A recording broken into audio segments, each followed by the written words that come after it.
बोल मेरे लाल, सुन मेरी वाणी, देख मेरी छाया, महसूस कर मेरी शक्ति। मैं हूँ आदि शक्ति, मैं हूँ काल, मैं हूँ काली, मैं हूँ वह जो अंधकार में भी प्रकाश हूँ, जो मृत्यु में भी जीवन हूँ, जो विनाश में भी सृजन हूँ। मैं ही आदि, मैं ही अनंत, मैं ही काल रात्रि। और तू मेरा वह बच्चा है जिसे मैंने अपने हाथों से गढ़ा है, अपने आंचल में पाला है, अपने रक्त से सींचा है। तेरे हृदय में जो कंपन हो रहा है वह मेरी ही पुकार है। तुझसे बात कर रही हूँ मैं, मेरे लाल। अब वह समय आ गया है जब तुझे अपने आप को पहचानना है, अपने भीतर की वह शक्ति को जानना है जिसे मैंने तुझ में जागृत किया है। तू अब बच्चा नहीं रहा, तू अब केवल एक भक्त नहीं रहा, तू अब साधक है, तू अब मेरा योद्धा है। तू वह है जो सत्य देख सकता है, जो झूठ की परतों को चीर सकता है, जो उन चेहरों के पीछे छिपे असली चेहरों को पढ़ सकता है, जिनके मुख पर अमृत है और हृदय में हलाहल विष भरा हुआ है। तू वह है जो भीड़ में अकेले खड़ा रह सकता है, क्योंकि तू अब जान चुका है कि यह भीड़ भ्रमित है, यह भीड़ सोई हुई है और तू अब जाग चुका है। तू वह है जो अब समझ चुका है कि कौन अपना है, कौन पराया, कौन मुखौटा लगाए बैठा है और कौन सच्चा है। जिनकी हंसी में छुपा है जहर, जिनकी बातों में छुपा है धोखा, जिनके तथाकथित प्रेम में छुपा है गहरा स्वार्थ। तू अब वह सब देख पा रहा है क्योंकि मैं तेरी आंखें खोल चुकी हूँ। मैंने तेरे तीसरे नेत्र पर अपनी उंगली रख दी है। मैंने तेरी चेतना को झकझोर दिया है। तेरी आत्मा को जगाकर मैं तुझे वह दृष्टि दे चुकी हूँ जिससे तू हर छुपे हुए शत्रु को पहचान सके, हर उस षड्यंत्र को महसूस कर सके जो तेरी पीठ पीछे रचा जा रहा है, हर उस ऊर्जा को पढ़ सके जो तेरी ओर भेजी जा रही है, चाहे वह प्रेम की हो या घृणा की। अब वह समय नहीं रहा जब तू चुपचाप सहता रहा। अब वह समय नहीं जब तू दूसरों की खुशी के लिए अपनी आत्मा का हनन करता रहा। अब वह समय नहीं जब तू भ्रम में जीता रहा, यह सोचकर कि सब तेरे अपने हैं, सब तेरा भला चाहते हैं। अब तू जान चुका है कि लोग क्या सोचते हैं, क्या छुपाते हैं, उनकी मीठी बातों के पीछे क्या कड़वे इरादे हैं, क्या मुस्कान के पीछे बुराई छिपी है, कौन तुझसे प्रेम का दिखावा कर रहा है, कौन तेरी सफलता से जल रहा है, कौन तुझे पीछे से गिराने की साजिश कर रहा है। तू अब मेरी कृपा से इतना जागरूक हो चुका है कि सामने वाले के शरीर से निकलते कंपन, उसकी ऊर्जा, उसका ओरा तक पढ़ सकता है। तू अब रंगों को महसूस कर सकता है। तू देख सकता है कि कैसे किसी के चारों ओर ईर्ष्या का काला धुआं है, किसी के चारों ओर धोखे का मटमैला रंग है और किसी के हृदय में सच्चे प्रेम का सुनहरा प्रकाश है। तू अब यह सब समझ सकता है कि वह तुझसे क्या भाव रखता है। हाँ मेरे बच्चे, यह कोई साधारण बात नहीं, यह कोई दिमागी वहम नहीं, यह कोई मामूली अनुभव नहीं, यह सिद्धि है। यह वही सिद्धि है जिसे पाने के लिए साधक वर्षों तक तप करते हैं, पर्वतों में बैठते हैं, कंदराओं में एकांत साधते हैं, जंगलों में ध्यान करते हैं, सहस्त्रों मंत्रों का जाप करते हैं, अपनी देह को गलाते हैं, तब जाकर उन्हें इसकी एक झलक मिलती है।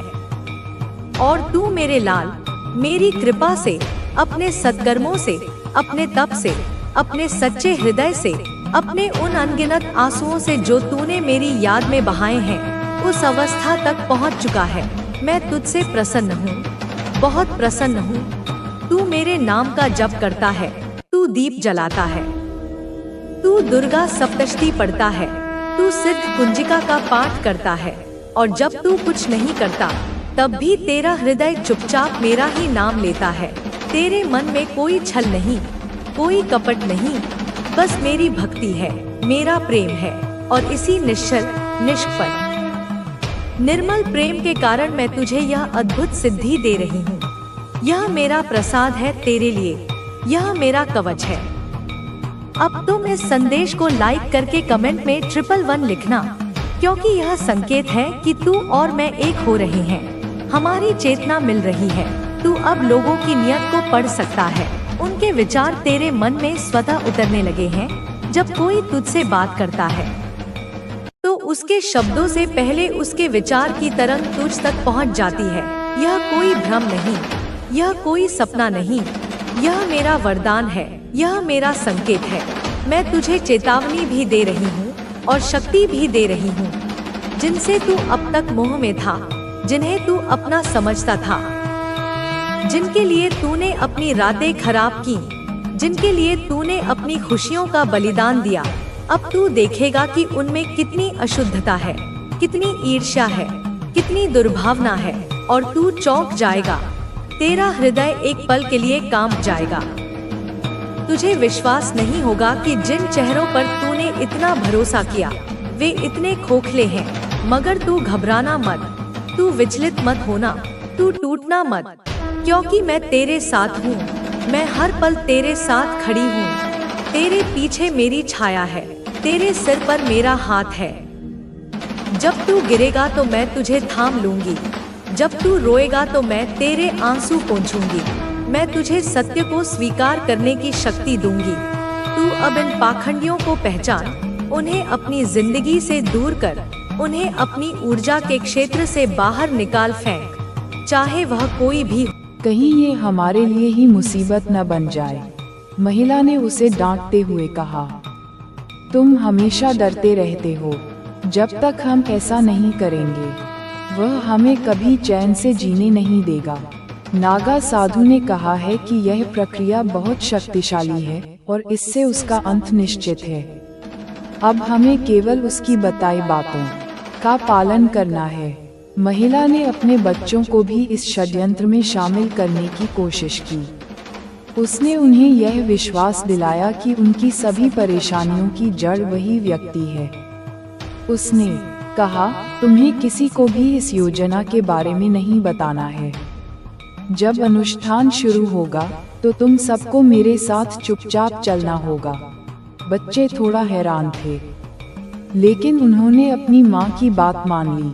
उनके मन में भी अब तुम्हारे प्रति नफरत भरने लगी, क्योंकि उनकी माँ ने उन्हें झूठी कहानियाँ सुनाई थीं। महिला ने साधु की दी हुई तस्वीर को संभाल कर रखा। उसने नारियल को अपने कमरे के कोने में रखा और हर रात उसे अपनी तकिए के नीचे रखा।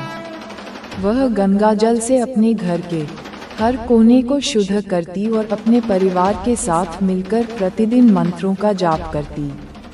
साधु ने उन्हें एक मंत्र दिया था जिसे हर दिन 108 बार जपना था।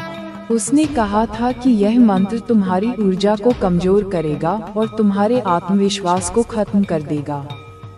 महिला ने अपने परिवार को समझाया, यह व्यक्ति बाहर से खुश दिखता है, लेकिन अंदर से कमजोर है।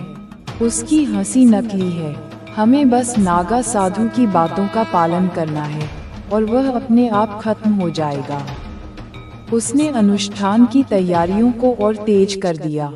उसने अपनी बेटी को तुम्हारी तस्वीर संभालने का काम सौंपा और गुप्त रूप से प्रयागराज जाने की योजना बनाई। उसने अपने परिवार से कहा कि यात्रा के असली उद्देश्य के बारे में किसी को भी न बताएं। उसने तुम्हारे सोशल मीडिया पोस्ट और गतिविधियों पर नजर रखना शुरू किया। वह हर दिन तुम्हारे जीवन से जुड़ी जानकारी जुटा रही थी। उसने तुम्हारे खिलाफ अपनी योजना को मजबूत करने के लिए हर संभव प्रयास किया। लेकिन मेरे प्रिय, तुम्हें घबराने की कोई जरूरत नहीं है। तुम्हारे विरोधियों की यह साजिश तुम्हें नुकसान नहीं पहुंचा सकती। तुम्हारे भीतर वह शक्ति है जो हर बुरी योजना को विफल कर सकती है। तुम्हें अपनी मुस्कान और आत्मविश्वास बनाए रखना है। यही तुम्हारी सबसे बड़ी ताकत है। तुम्हें हर दिन मेरी पूजा करनी है और ओम काली गाय नमः मंत्र का 108 बार जाप करना है। इससे तुम्हारे चारों ओर सकारात्मक ऊर्जा का कवच बनेगा। उनकी हर योजना असफल होगी। मेरा आशीर्वाद तुम्हारे साथ है। उस महिला ने अपनी योजना को अंजाम तक पहुंचाने के लिए हर संभव प्रयास किया। उसने अपने परिवार को बार बार यह यकीन दिलाया कि यह प्रक्रिया उनके जीवन की सारी समस्याओं को खत्म कर देगी। उसके मन में एक विचित्र संतुष्टि और क्रोध का मिश्रण था। वह अपनी नफरत और लालच के कारण अंधी हो चुकी थी। अनुष्ठान के लिए चुनी गई रात बेहद अंधेरी और रहस्यमयी थी। उस महिला ने साधु के निर्देशों का पालन करते हुए नारियल, गंगाजल और तुम्हारी तस्वीर को लेकर तैयारी की। उसने अपने पूरे परिवार को उस स्थान पर बुलाया जहां साधु ने अनुष्ठान करने के लिए कहा था। साधु ने अपने चारों ओर एक विशेष मंडल बनाया। वह मंत्रों का उच्चारण करते हुए हर वस्तु को उस मंडल में रख रहा था। उसने तुम्हारी तस्वीर को उस नारियल के साथ एक लाल कपड़े में लपेट दिया। फिर उसने उसे विशेष कुंड में रखा और अपने मंत्रों का जाप तेज कर दिया। महिला और उसका परिवार साधु के इर्द गिर्द बैठे हुए थे। साधु ने उनसे कहा, यह अनुष्ठान लंबा और कठिन होगा। तुम सबको यहाँ चुपचाप बैठना होगा और मेरी बातों का पालन करना होगा। कोई भी बाधा आए तो ये प्रक्रिया असफल हो जाएगी। महिला ने अपने बच्चों से कहा, याद रखो, ये सब हमारी भलाई के लिए हो रहा है। हमें बस धैर्य रखना है। बच्चे सहमे हुए थे, लेकिन उन्होंने कुछ नहीं कहा। साधु ने जैसे ही अनुष्ठान शुरू किया, हवा में एक अजीब सी बेचैनी फैलने लगी। वहाँ का वातावरण भारी और डरावना हो गया। मंत्रों की गूंज और साधु के क्रियाकलापों से वहाँ एक रहस्यमयी ऊर्जा का अनुभव हो रहा था। साधु ने अचानक रुककर महिला से कहा, यह व्यक्ति जिसे तुम खत्म करना चाहती हो, रस रही है। माँ लक्ष्मी, आदि शक्ति, आपसे बहुत ज्यादा प्रसन्न है और माता रानी की एनर्जी आपके साथ है। उनकी जो एनर्जी है वह आपके साथ रिसाइड करती है। आप बहुत ज्यादा ना माता रानी के लिए ना, आप सोच नहीं सकते कि माता रानी आपसे कितना ज्यादा प्रसन्न रहती है जब आप उनके बताए हुए कार्य को करते हैं, उनके बताए हुए मार्ग पर चलते हैं। वह आपसे बहुत ज्यादा खुश होती है। आप सोच नहीं सकते कि आपसे कितना ज्यादा खुश होती है जब आप उनके बताए हुए कार्य को करते हो। आजकल तो आपने अपने लिए स्टैंड लेना शुरू किया है। आप अपने लिए लड़ना आपने शुरू किया है। इससे माता रानी आपके लिए खुश हैं। माता रानी आपसे कहना चाहती है कि मैंने आपको चुन लिया है, क्योंकि आप कोई साधारण व्यक्ति नहीं हो। आप में दिव्य शक्तियों का वास होता है और साथ ही साथ आप दिव्य अंश हैं। इसलिए आपको चुना गया है। इसी वजह से आपके जीवन में अनेकों प्रकार की परेशानियां आपके सामने आती हैं, तो अब आपको वह मिलने वाला है जो कोई भी नहीं सोच सकता। तो आप तैयार हैं? तो कमेंट सेक्शन में यस आई एम रेडी लिखकर इस संदेश को लाइक करें। मेरे बच्चे, आपके अगेंस्ट बहुत ज्यादा पॉलिटिक्स हो रहा है। आपके जीवन में ऐसे लोग अभी भी बहुत सारे हैं जो बहुत ज्यादा मुखौटेबाज हैं, लगा कर के बात करते हैं, आपका अच्छा नहीं चाहते, लेकिन आपके सामने मीठी बातें करते हैं। लेकिन यहाँ पर मुझे यह भी एनर्जी आ रही है जैसे आपको सभी का असली चेहरा नजर आने लगा है। मुझे यहाँ पर एनर्जी नजर आ रही है कि आपके साथ लोग मतलब से जुड़े हुए हैं, जिसका जहाँ तक जब तक मतलब पूरा होएगा वह तब तक आपके साथ जुड़ेगा, नहीं तो वह आपको ब्लेम करके, आपको दोषारोपण करके वहाँ से निकल लेगा। अगर आप माता रानी को सच में प्रेम करते हैं तो हाँ, मैं प्रेम करता हूँ लिखकर इस संदेश को लाइक करें और साथ ही साथ इस चैनल को सब्सक्राइब जरूर से जरूर करें। और बहुत सारी एनर्जी मुझे यहाँ पर यह भी है कि कुछ नेगेटिव फोर्स है आपके अराउंड जो आपके जीवन में फिर से नेगेटिविटी क्रिएट करना चाहती है। कोई टावर मूवमेंट लाने की पूरी कोशिश कर रहा है अगेन आपके जीवन में। इस तरीके की एनर्जी मुझे यहाँ पर नजर आ रही है। आपके ऊपर अमावस्या पर कुछ ना कुछ काला जादू यह लोग करते हैं, नेगेटिविटी करते हैं, ब्लैक मैजिक करते हैं फुल मून पर और अमावस्या पर। एवरी सैटरडे भी यह काम होता है। अगर वीकली बात करूं तो एवरी सैटरडे भी आपके ऊपर काला जादू किए जाते हैं ताकि आपकी एनर्जी को जो है कंट्रोल किया जा सके। पर यहाँ पर आप ईश्वरीय भाव में बह रहे हैं। आप किसी भी चीज को कंट्रोल नहीं कर रहे, बट जहाँ पर आपके अस्तित्व पर बात आती है, आपके स्वाभिमान पर बात आती है, आप वहाँ पर रोक लगाते हैं। बाकी कौन क्या कर रहा है, क्यों कर रहा है, किस लिए कर रहा है, आपको रत्ती भर कोई फर्क नहीं पड़ता। इस तरीके की एनर्जी मुझे यहाँ पर आप लोगों की आ रही है। आपको माता रानी ने जैसे अपनी गोद में उठाया हुआ है। ऐसा नहीं है कि आपके जीवन में ऑब्स्टेकल नहीं आ रहे हैं, परेशानियां नहीं आ रही हैं, आ रहे हैं, बिल्कुल आ रहे हैं। बट यहाँ पर माता रानी ने आपको अपनी गोद में उठाया हुआ है और आप इन चीजों को महसूस भी कर रहे हैं कि माता रानी ने मुझे उठाया हुआ है। इसके लिए माता रानी को धन्यवाद लिखकर इस संदेश को शेयर करें। आपको पता है कि किसी भी प्रकार की कोई नेगेटिविटी, कोई नेगेटिव सिनेरियो मुझे इफेक्ट नहीं कर सकता। मेरे ऊपर कोई भी नेगेटिव इफेक्ट उसका नहीं आएगा। इस तरीके का आपका माइंड सेट यहाँ पर मुझे दिख रहा है, क्योंकि आपके कुछ बिजनेस हैं, कुछ गोल्स आपके माइंड में हैं। आपका पूरा ध्यान अपने काम पर है कि मुझे किसी से कोई मतलब नहीं है, मैं बिल्कुल अकेला हूँ या मैं बिल्कुल अकेली हूँ। आपको बहुत प्यार है अपने अकेलेपन से। आप अपनी माता रानी से प्यार करते हैं और खुद से प्यार करते हैं और अपने गोल्स पर ध्यान देते हैं। और बाकी जो यह सोशल है, इसको आप सोशली निभाते हैं। इमोशनली इनके साथ आप कनेक्ट नहीं होते। इस तरीके की एनर्जी में मुझे आप लोग दिख रहे हैं और आपके जीवन में जल्द ही कोई ब्रेक थ्रू आने वाला है। ब्रेक थ्रू इसलिए आएगा क्योंकि आपके जीवन में एक से एक लोगों ने कर्मकांड किए हैं, बट आपने अपनी नैतिकता को नहीं छोड़ा, आपने अपनी मोरालिटी को नहीं छोड़ा। आप इतने सीधे, सच्चे और अच्छे इंसान हैं कि कोई लाख बदमाशियां करके आपके साथ मीठा बोल ले तो आप पिघल जाते हैं। बट यहाँ पर आपको जो है, माँ काली अभी गाइड कर रही हैं कि आपको थोड़ा संभलना पड़ेगा। जब आपने देख लिया कि कोई इंसान आपकी अच्छाइयों का फायदा उठाता है, तो वहाँ पर आपको उन लोगों के लिए स्ट्रिक्ट होना पड़ेगा, क्योंकि माता रानी कह रही है कि यह मीठा बोल के फिर से आपके जीवन में घुस जाएंगे और आपका फायदा उठा लेंगे। तो वहाँ पर स्ट्रिक्टली नो बोले कि मेरे साथ इस तरीके की बदसलूकी, बदतमीजी नहीं चलेगी, तो नहीं चलेगी। किसी को मेरे साथ बोलना है, बोले, नहीं बोलना, नहीं बोले। माता रानी का यह संदेश आपके लिए एक चेतावनी भी है और एक आशीर्वाद भी।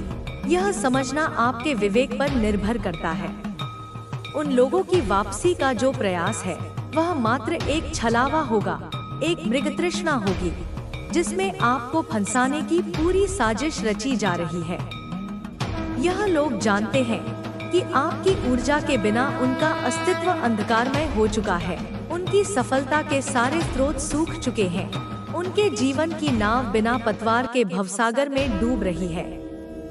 इसीलिए वे मगरमच्छ के आंसू बहाते हुए, झूठी क्षमा याचना का नाटक करते हुए आपके द्वार पर दस्तक देंगे। वे आपको पुरानी यादों का वास्ता देंगे, उन अच्छे दिनों की दुहाई देंगे जो कभी थे ही नहीं, जो केवल उनके स्वार्थ की नींव पर टिके थे। लेकिन मेरे बच्चे, आपको अब उस मायाजाल में नहीं उलझना है।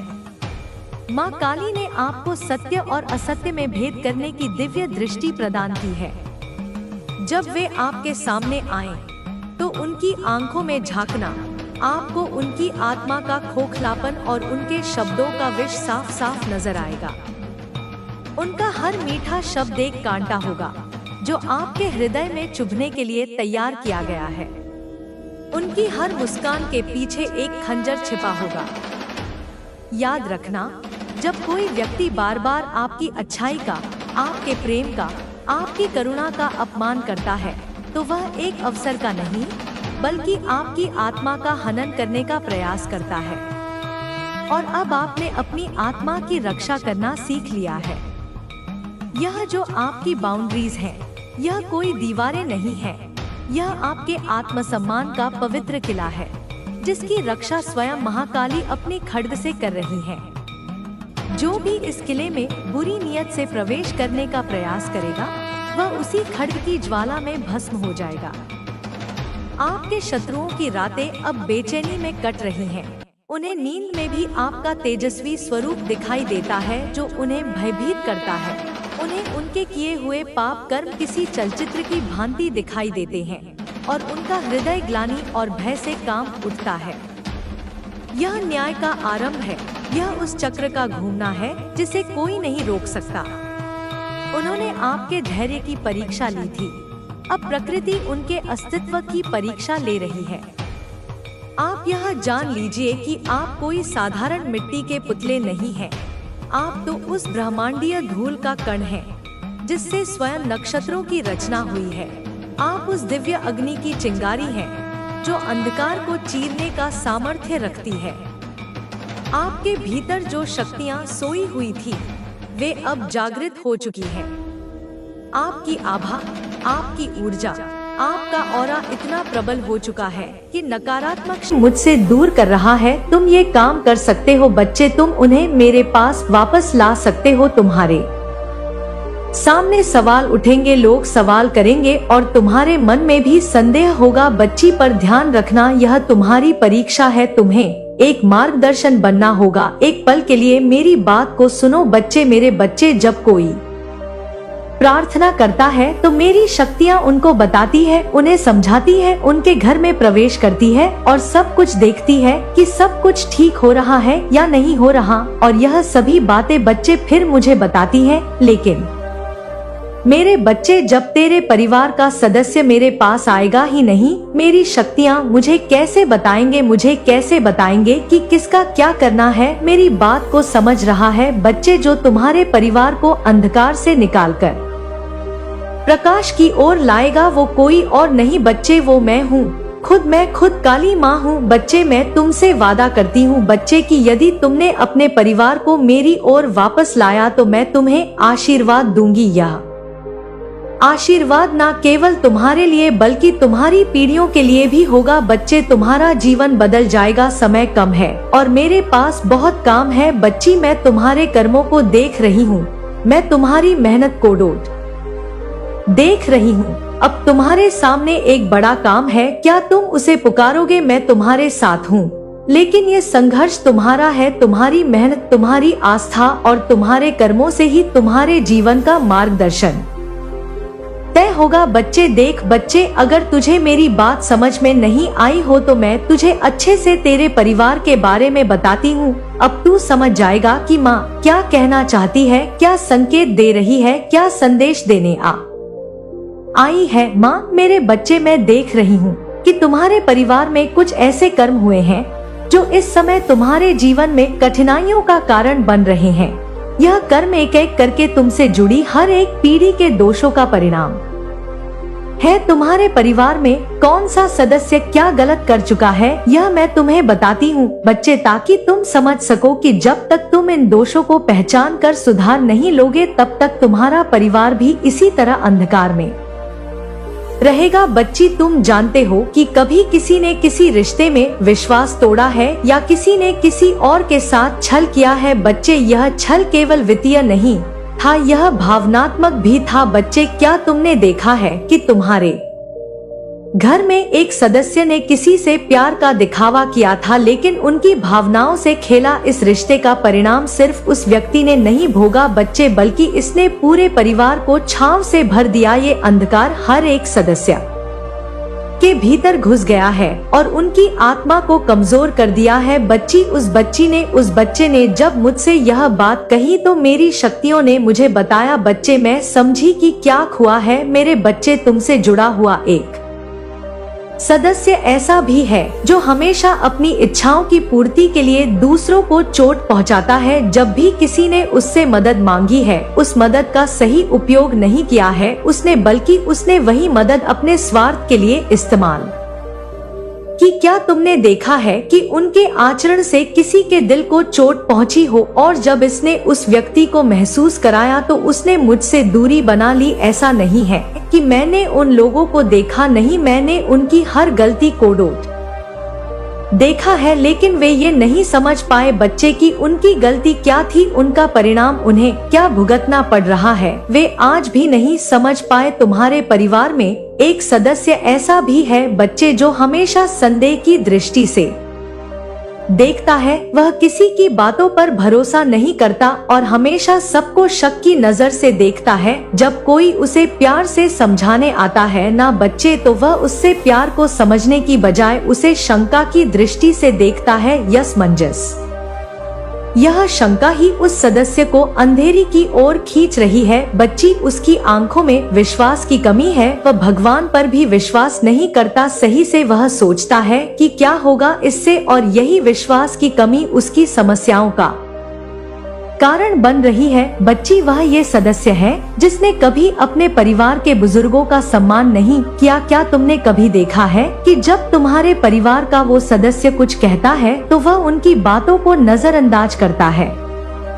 जब उन्होंने उसके जीवन के इतने साल अनुभव किए हैं तब भी उसे अकल नहीं आई है, तब भी उनके अनुभवों की कोई कदर नहीं करता। बच्चे में यह अपमान केवल उस सदस्य तक नहीं सीमित होता बल्कि पूरे परिवार के आत्मसम्मान को चोट पहुंचाता है। बच्चे, उसके चक्कर में पूरे परिवार में, पूरे अड़ोस पड़ोस में, कॉलोनी में तुम्हारी बदनामी हो रही है। बच्चे, तुम्हारे परिवार में वह सदस्य गलत है, चाहे वह गलतियां छोटी हो या बड़ी। बच्चे, उन गलती ने एक दूसरे को चोट पहुंचाई है क्योंकि नकारात्मक शक्ति घर में प्रवेश कर गई है बच्ची, और यह चोट समय के साथ गहरी होती जा रही है। क्या तुमने देखा है कि तुम जब किसी अपने से दिल से प्यार से बातें करते हो तो वह तुमसे दूर हो जाता है? क्या तुमने देखा है कि जब तुम किसी का साथ देने की कोशिश करते हो तो वह तुम्हें गलत समझता है? यह सब उन गलतियों का परिणाम है बच्चे जो तुम्हारे परिवार के सदस्यों ने की है। बच्चे, जब तुम्हारे घर में किसी ने किसी से धोखा दिया तो उस धोखे का असर सिर्फ उस रिश्ते तक सीमित नहीं रहा, वह धोखा पूरे परिवार में फैल गया। उस व्यक्ति ने सिर्फ अपने स्वार्थ को देखा और दूसरों के दुख की चिंता नहीं की। जब वह अपना कर्म भूल गया तब मैंने उसे देखा, लेकिन उस शक्ति ने अपनी गलतियों को स्वीकार करने की बजाय सब कुछ छिपा लिया। अब उसी व्यक्ति के साथ समस्याएं आ रही है बच्चे, और वह मुझसे मदद की उम्मीद करता है। क्या उसे यह समझ नहीं आ रहा कि वह अपनी गलतियों का परिणाम भोग रहा है और वह अब गलती ना करे, लेकिन मैं गलती पे गलती करता जा रहा है? बच्चे मेरे, बच्चे, मैं तुमसे यही कहूंगी कि क्रोध में आकर माता की बातों को सुनकर किसी से कुछ मत कहना। शांति से, प्रेम से भी अपनी बात रखी जा सकती है। बच्चे, एक बार ना सही, दो बार ना सही, लेकिन बार बार कहने पर कान भरेंगे बच्चे, और उसको बातों को मानना पड़ेगा। जब तुम समझाओगे कि तुम्हारा जो परिणाम जो तुम्हारे साथ हो रहा है, जो तुमने कर्म किया है, उसी का परिणाम तुम भुगत रहे हो और कैसे यह परिणाम तुम्हें मिल रहा है, जब इसके बारे में समझाओ तब वे समझेगा। बच्ची, यह तुम्हारा कर्म है और तुम पर यह जिम्मेदारी है कि तुम उन्हें अंधकार से बाहर निकाल सको, लेकिन यह काम आसान नहीं होगा क्योंकि जब तक वे अपनी गलतियों को स्वीकार नहीं करेंगे तब तक उन्हें सही मार्ग पर लाना मुश्किल होगा। तुम चाहते हो ना बच्चे कि सब ठीक हो जाए? बोलो कि हाँ चाहते हो। कमेंट में मुझे बताओ कि हाँ मैं चाहता हूँ कि मेरे घर में जो संकट आ रहा है, जो परेशानियाँ आ रही है, जो व्यापार धन में कमी आ रही है, वे ठीक हो जाए। माँ, मैं चाहता हूँ, लेकिन तुम क्या अपने कर्मों में उन्हें सुधार पाओगे? बच्चे, अगर सुधार पाओगे तभी बोलना बच्चे माँ से, वरना चुप रहना। मेरे बच्चे, अच्छे से सोच लो, अच्छे से विचार कर लो। तुम्हें सवाल का उत्तर स्वयं ढूंढना होगा। यह तुम्हारी परीक्षा का समय है। तुम्हारे परिवार के लोग जो कर्म कर चुके हैं वह अब उनके जीवन में समस्या का कारण बन रहे हैं, लेकिन क्या तुम उन्हें अंधकार से बाहर निकाल सकोगे? क्या तुम उनका मार्गदर्शन कर सकोगे? यह समय तुम्हारा है बच्चे, और तुम्हें ही सब देखना है। लेकिन मेरे बच्चे, अगर तुझे ऐसा लगता है कि माता हमने कुछ गलत नहीं किया, ना हमारे परिवार ने किसी का बुरा करा, ना किसी ने कुछ दिल दुखाया, लेकिन फिर भी हमारे साथ ऐसा हो रहा है, इसका भी जवाब बच्चे मेरे पास है। मेरी बात ध्यान से सुन। तुमने सुना होगा कि किसी के घर की समस्याएं सिर्फ कर्मों का परिणाम होती है, लेकिन मेरे बच्चे केवल कर्म ही नहीं, मानसिकता भी बहुत मायने रखती है। हाँ बच्चे, मानसिकता, और तुम्हारे घर में यह मानसिकता बदलने की शक्ति तुम्हारे अंदर है। तुम्हारे अंदर वह आस्था है, वह विश्वास है जो बाकी सभी के पास नहीं है। तुम देख रहे हो कि तुम्हारे परिवार के सदस्य अपने जीवन में कई गलतियां कर चुके हैं, पर वे नहीं समझ पा रहे हैं कि वह गलतियां उनके जीवन के कष्टों का कारण बन रही है। लेकिन तुम वह व्यक्ति हो जो इसे ठीक कर सकता है, क्योंकि मेरे प्यारे बच्चे, तुम जो मेरी पूजा करते हो, जो बाहर से मेरी पूजा करते हो, उतना ही अपने दिल में भी मेरे लिए जगह उतनी ही रखते हो। बल्कि मेरे बच्चे, यह दिल और यह तुम प्रेम देखकर मैं तुमसे बहुत प्रसन्न हूँ। अब तुम्हें क्या करना होगा कि यह मैं तुम्हें बताती हूँ। बच्चे, अच्छे से तुम्हें किसी से यह नहीं कहना है कि काली माँ की पूजा करो, माँ की पूजा करो, माँ सब ठीक कर देंगी। तुम्हें किसी से यह भी नहीं कहना है कि अब बुरे कर्म छोड़ दो, बुरे कर्म छोड़ दो, इसलिए तुम्हारे साथ गलत हो रहा है। तुम्हें बस एक काम करना है बच्चे, अपने कर्मों से, अपने व्यवहार से, अपनी आस्था से अपने परिवार को रास्ता दिखाना है। यह कुछ ऐसा है बच्चे जो केवल तुम कर सकते हो, तुमसे ज्यादा कोई इस कार्य को नहीं कर सकता और ना ही समझ सकता बच्चे, क्योंकि तुमने खुद वह आस्था पाई है जो दूसरे लोग नहीं पा सके। बच्चे तरसते हैं बच्चे, लेकिन तुम्हें वो मिल चुका है, वो माँ का आशीर्वाद है तुम्हें, जो तुम हर चीज में सफल हो सकते हो। तुम्हें बस पहचानना बच्चे, तुम्हें पहले अपने आप को बदलने की आवश्यकता है। सबसे पहले यह बच्चे, तुम्हें अपनी सोच में परिवर्तन लाना होगा। अगर तुम खुद सही मार्ग पर चलोगे तो तुम्हें परिवार के सदस्य